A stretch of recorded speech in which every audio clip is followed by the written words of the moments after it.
lórí ọ̀rọ̀ Nnamdi Kanu ilé ẹjọ́ tó ń bẹ ní Kenya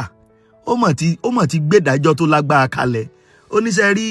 Nnamdi Kanu tí wọ́n mú láti orílẹ̀-èdè Kenya wá Nàìjíríà lọ́dún 2021 ó ní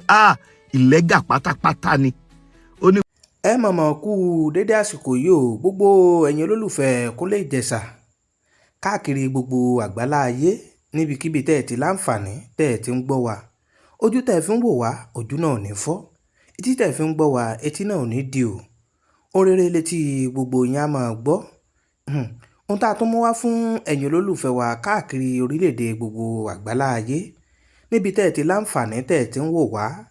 nípa ọ̀rọ̀ Nnamdi Kanu kàyéfì ńlá ni ọ̀rọ̀ yìí o ẹ̀yin olólùfẹ́ Kúnlé Ìjẹ̀ṣà ẹ wá gbọ́ ẹ̀kúnrẹ́rẹ́ ọ̀rọ̀ nínú fọ́nrán yìí báwo gan-an ni ẹ ṣe mú Nnamdi Kanu ǹjẹ́ kí ni Nnamdi Kanu ṣe ǹjẹ́ ọ̀nà tí ń gbà mú Nnamdi Kanu ǹjẹ́ ọ̀nà tó tọ́ ni gbogbo ẹ̀ náà ni ẹ gbọ́ bó ṣe lọ nínú fọ́nrán yìí ẹ wo nǹkan kan o nǹkan mọ̀ nǹkan ẹ̀yin ọmọ orílẹ̀-èdè Nàìjíríà nínú ẹgbẹ́ APC ẹ gbọ́ rẹ́rẹ́rún o ọ̀gá àgbà kan nínú ẹgbẹ́ APC ó mọ̀ ti yarí ó fárígá o ó ní ìjọba yìí ó mọ̀ tí kì í ṣe bá a ṣe sọ níjọba yìí ṣe ń lọ o kódà ó sọ débi pé ìjọba yìí ń dójú tì ní o ìyẹn ìjọba President Bọ́lá Ahmed Tinubu ṣùgbọ́n ẹ wá lọ gbọ́ ọ̀rọ̀ yìí lẹ́kùnrẹ́rẹ́ bó ṣe lọ nínú fọ́nrán torí ọ̀gá àgbà nínú ẹgbẹ́ APC ó yarí kanlẹ̀ pé òun á kó òun ẹgbẹ́ yìí wípé kódà òun ti yọwọ́ òun ti yọsẹ̀ o kí ló fa ìdí ọ̀rọ̀ yìí gangan ẹ wá lọ gbọ́ lẹ́kùnrẹ́rẹ́ orí ètò Kúnlé Ìjẹ̀ṣà náà lẹ́wà àti nípa ọ̀rọ̀ Nnamdi Kanu bí ọ̀rọ̀ yìí ṣe jẹ́ gangan ẹ wá lọ gbọ́ ọ̀rọ̀ yìí. ọ̀gá àgbà adájọ́ ìyẹn ní Kenya ó mọ̀ ti ṣe àlàyé ọ̀rọ̀ gbogbo bí ọ̀rọ̀ Nnamdi Kanu ṣe jẹ́ ọ̀gá àgbà náà ṣàlàyé pé ọ̀nà àìtọ́ lẹ gbà mọ́ Nnamdi Kanu ní ìlú Kenya. ọ̀gá àgbà adájọ́ Kenya wá sọ pé ọ̀nà tẹ́ ẹ gbà mọ́ Nnamdi Kanu kì í ṣe ọ̀nà tó tọ́ kódà kò sí nínú òfin ìjọba gan. ó sọ débi pé ọ̀nà tẹ́ ẹ gbà mọ́ Nnamdi Kanu bí ìgbà tí wọ́n bá kidnap èèyàn tí wọ́n jiyàn gbé ni ṣùgbọ́n ẹ má jẹun gbà yín lákòókò ẹ̀yin olólùfẹ́ Kúnlé Ìjẹ̀ṣà ẹ wá lọ gbọ́ ọ̀rọ̀ yìí bó ṣe jẹ́ nínú fọ́nrán yìí fún àǹfààní ẹ̀yin tẹ́ ti subscribe sórí ètò Kúnlé Ìjẹ̀ṣà ẹ subscribe sórí ètò wa kẹ́ lè mọ̀ láǹfààní bàbá tó ṣe mú fọ́nrán wá fún gbogbo ẹ̀yin olólùfẹ́ wa káàkiri gbogbo àgbálá ayé níbi tẹ́ ti láǹfààní tẹ́ ti ń gbọ́ wa ẹ ṣí ẹ fọ́nrán yìí ẹ jẹ́ kó kan gbogbo àwọn tí ò tí mọ̀ kó kàn wọ́n lára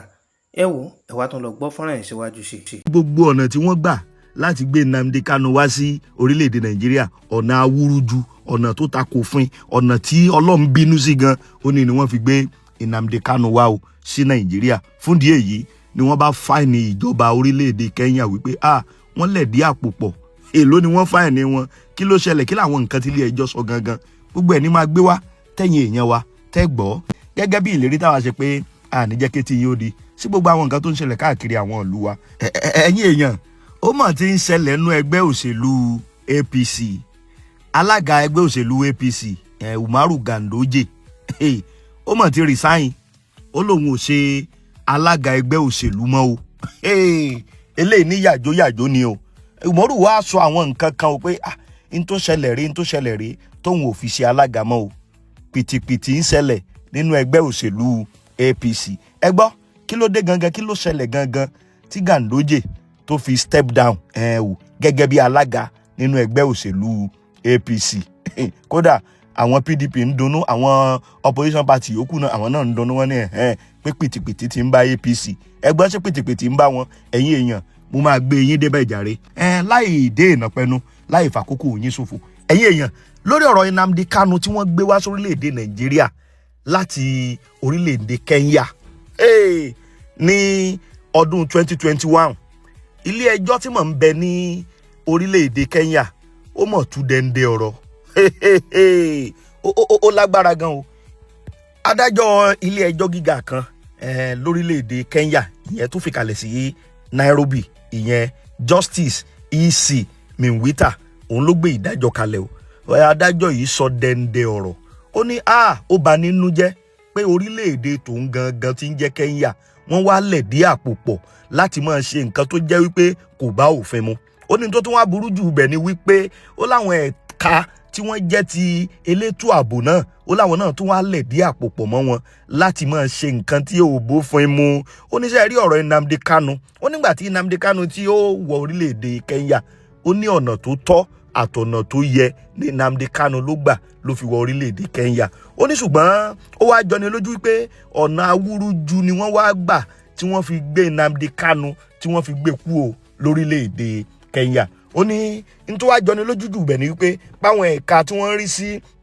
ọ̀rọ̀ ètò ààbò lórílẹ̀-èdè náà àwọn náà wá lẹ̀dí àpò pọ̀. Ó ní ṣùgbọ́n ṣe rí gbogbo ohun tí wọ́n ṣe yìí wọ́n tẹ ẹ̀tọ́ Nnamdi Kanu wọ́n tẹ lójú wọ́n tẹ òfin àgbáyé tó rí sí ọ̀rọ̀ ẹ̀tọ́ ẹni wọ́n tẹ̀ mọ́lẹ̀ wọ́n tún wá rú òfin Kẹ́ńyà gangan pé orílẹ̀-èdè Kẹ́ńyà gangan fúnra ẹ̀ ó tún wá rú òfin ara ẹ̀ tó ṣe lọ́dún 2010. Ó ní ó jẹ́ nǹkan tó bà nínú jẹ́. Ó ní sẹ́ rí kọ́kàn tí ẹ gbà wípé Nnamdi Kanu ó ṣẹ̀ṣẹ̀ kan kò ṣẹ̀ṣẹ̀ kan. Ó ní ṣùgbọ́n ọ̀nà tí wọ́n gbé gbà láti gbé Nnamdi Kanu kúrò ní orílẹ̀-èdè Kẹ́ńyà ó lọ́nà tí ò dáa ni pé wọ́n jí bí ìgbà tí wọ́n bá jí èèyàn gbé pé bẹ́ẹ̀ ló ṣe jẹ́ o pé kò sí nǹkan míì tá a fẹ́ pè.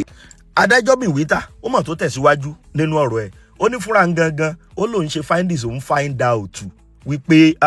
ọ̀nà tí wọ́n gbìgbà kì í sọ̀nà tó tọ́. Ó ní tó wá burú jù bẹ̀ ni wípé Kẹ́ńyà wá fẹ́ máa yọra wọn kúrò ńbẹ̀ pé àwọn ò mọ̀ sí o bí wọ́n ṣe wá jí gbé o. Ó ní tí orílẹ̀-èdè Kẹ́ńyà bá sọ pé àwọn ò mọ̀ sí bí wọ́n ṣe wá gbé Nnamdi Kanu ó ló túmọ̀ sí wípé ètò ààbò Kẹ́ńyà kò jẹ́ nǹkan kan pé ètò ààbò àwọn ó burú jáì póun ló burú jáì ní gbogbo àgbáyé nìyẹn. Ó ní bó ni wọ́n ṣe wá gbéyàn lùlù yín tẹ́ wàá sọ pé ẹ mọ̀. Ó ní gbogbo ọ̀rọ̀ tí àwíjàre torílẹ̀-èdè Kẹ́ńyà tí wọ́n fẹ́ máa sọ wípé kò sí ńbẹ̀ wípé wọ́n fẹ́ yọra wọn ni. Ó ní kò sí nǹkan tó jọmọ́ bẹ̀ wípé irọ́ ni wọ́n ń pa pé tí wọ́n bá lè gba irú nǹkan báyìí láàyè ó túmọ̀ sí wípé ètò ààbò lórílẹ̀-èdè Kẹ́ńyà ó mẹ́ẹ̀ kò sì jẹ́ nǹkan kan ni. Ó ní wọ́n jọ lẹ̀dí àpò pọ̀ ni láti worú wà yìí ó ló burú jáì o. Ó ní fún díẹ̀ yìí ó gbé ìdájọ́ kalẹ̀ olórílẹ̀-èdè Kẹ́ńyà fún wà tẹ́ wù yìí owó rọ̀gùnrọ̀gùn nígbà tí wọ́n sí owó ọ̀hún sí owó Nàìjíríà owó ọ̀hún lọ bíi 119.5 million nairas ni wọ́n ní kí wọ́n san fún Nnamdi Kanu o fún owó damages pé wọ́n tẹ̀tọ́ ẹ̀ lójúmọ́lẹ̀ pé ìjọba orílẹ̀-èdè Kẹ́ńyà sì ní kó san owó yẹn. Ó nítorí ẹ̀ gbogbo irú nǹkan báyìí ó ní kò dáa. Ó ní gbogbo wa la mọ̀ wípé Nnamdi Kanu wípé ọ̀nà tó gbà wọ orílẹ̀-èdè Kẹ́ńyà kì í sọ̀nà àlùmọ̀kọ́rọ́ wípé ẹ̀tọ́ orílẹ̀-èdè Kẹ́ńyà ni pé kí wọ́n dáàbò bò ó kákàntì àgbà pé bóyá wọ́n fẹ́ gbé wá sórílẹ̀-èdè Nàìjíríà ó yẹ kán lo ọ̀nà tó tọ́ process tó tọ́ tó fi ń fààyè gbà pé òun ló yẹ kí wọ́n lò. Ó ní ṣùgbọ́n bí wọ́n ṣe gbé Nnamdi Kanu kúrò lórílẹ̀-èdè Kẹ́ńyà tí wọ́n sùn gidigbọ́n ó náà fìyà jẹ wọ́n náà fi ṣe ènìdé ó ní wọ́n febi pa wọ́n lòun ní ìdù ètò ìlera wípé wọn ò fún ó lélẹ̀ ìburú jáì ó bá òun nínú jẹ́ pé òun ò lérò pé irú nǹkan báyìí kó lè ṣẹlẹ̀ ní orílẹ̀-èdè Kẹ́ńyà. Àwọn èèyàn tí wọ́n ń sọ̀rọ̀ lóríṣiríṣi wípé adájọ́ yìí adájọ́ tó mọ̀ dáa ni adájọ́ tó mọ̀ tí ń ṣe ni. Kódà wọ́n ń gbé òṣùbà káre fún ògbóǹtarìgì ni onímọ̀ òfin ni o tí gbogbo ayé mọ̀ dáadáa Lumumba ni o Professor Lumumba. Àwọn èèyàn ń gbóṣùbà káre fún wípé òun gangan pẹ̀lú iléeṣẹ́ amòfin ẹ̀ pé àwọn gangan ni wọ́n ṣiṣẹ́ ọ̀hún tí adájọ́ gan fúnra ẹ̀ tó sì sọ wípé irú iṣẹ́ báyìí iṣẹ́ tó dáa ni wọ́n ṣe. Ẹ̀yin èèyàn kí lẹ rí sí ẹ máa kọ́mẹ́ǹtì. Ilé ẹjọ́ tí ń bẹ ní Kẹ́ńyà ó ti gbé ìdájọ́ kalẹ̀. Ó ní gbogbo ọ̀nà tí wọ́n gbàgbé Nnamdi Kanu kúrò ní orílẹ̀-èdè Kẹ́ńyà lọ́dún 2021 pé ọ̀nà tí ò dáa ni wípé wọn ò tẹ̀lé process tó tọ́ bí òfin ti là kalẹ̀ pé orílẹ̀-èdè Kẹ́ńyà gangan fúnra ẹ̀ wọ́n rú òfin fúnra wọn òfin wọn tí wọ́n ṣe àwọn gan ni wọ́n rú fúnra wọn pé ọ̀nà tí wọ́n fẹ́ gbà láti yẹra wọn kúrò nú ẹ̀ pé àwọn ò mọ̀ o pé Nàìjíríà ló dáa ṣe onírọ́ ni. Oníbò lèyàn ṣe wá gbé èèyàn lábẹ́ àkàtà yín tẹ́wàá sọ pé ẹ̀ mọ̀ tó bá jẹ́ pé bẹ́ẹ̀ ni a jẹ́ pé kò sí nǹkan tí ń jẹ́ ètò ààbò lórílẹ̀‐èdè Kẹ́ńyà. Ẹni tí ó jẹ́ alága ẹgbẹ́ òṣèlú APC ìyẹn ruling party ní Nàìjíríà ó lámọ̀ ti gbọ́ wípé ó mọ̀ kọ̀wé fipò lẹ̀ ó lóun ò ṣe alága ẹgbẹ́ òṣèlú APC mọ́ o. Kódà ìyàlẹ́nu ló jẹ́ nígbà tí ìròyìn ọ̀hún jáde táwọn èèyàn sáré àwọn èèyàn irọ́ kọ́ o irọ́ ni oríṣiríṣi gbogbo àwọn ìwé ìròyìn ilẹ̀ wa tó lẹ́nu gbogbo wọn náà ni wọ́n ti gbé tí wọ́n ní Ganduje ó ti resign o pé òun ò ṣe alága mọ́ o nínú ẹgbẹ́ òṣèlú APC. Kí wá ló wá ṣẹlẹ̀ gangan? Alága ọ̀hún ó mọ̀ lámọ̀ gbọ́ wípé nínú ìwé tó fi ṣọwọ́ síta tó kọ pé òun ò ṣalága mọ́ wọ́n ní tí ó sọ ń bẹ̀ náà ni wípé lórí ọ̀rọ̀ ètò ìlera òun ló fà á tóun fi pinnu wípé òun ò ní lè tẹ̀síwájú mọ́ gẹ́gẹ́ bí alága ẹgbẹ́ ìṣèlú APC lórílẹ̀‐èdè Nàìjíríà. Ó níbi tó ń dé dúró yìí òun nílò kó ń bójútó ohun tó ń jẹ́ ọ̀rọ̀ àlàáfíà òun wípé àgbà ti dé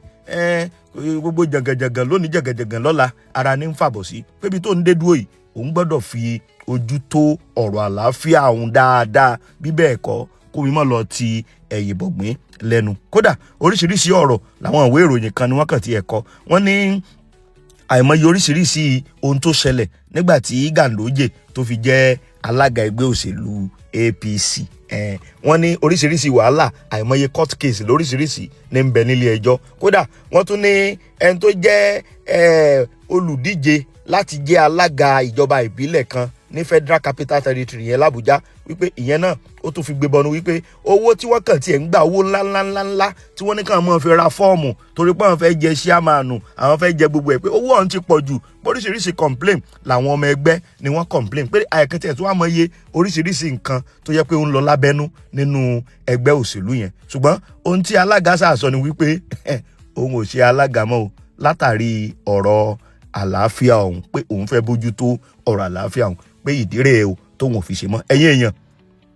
bó ló ṣe rí lọ́dọ̀ ti yín ẹ máa kọ́mẹ́ǹtì bó ló ṣe rí lọ́dọ̀ yín ẹ máa kọ́mẹ́ǹtì ẹ máa share. Èmi kàn ní ká tún mú wá fẹ́yìn èèyàn wa ní gẹ́gẹ́ bí ìlérí wa wípé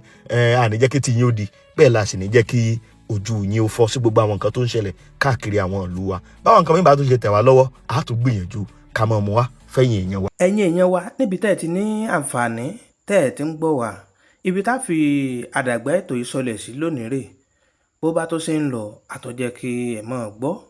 ẹ bá wa share fọ́nrán kẹ́ bá wa like kẹ́ bá wa kọ́mẹ̀ntì sábẹ́ lágbọ́rọ̀ Ọlọ́run Elédùmarè ire lójú òwò rí o ire lójú ọ̀la rí ire lójú gbogbo wa mọ̀ rí o ire o ó dìgbà.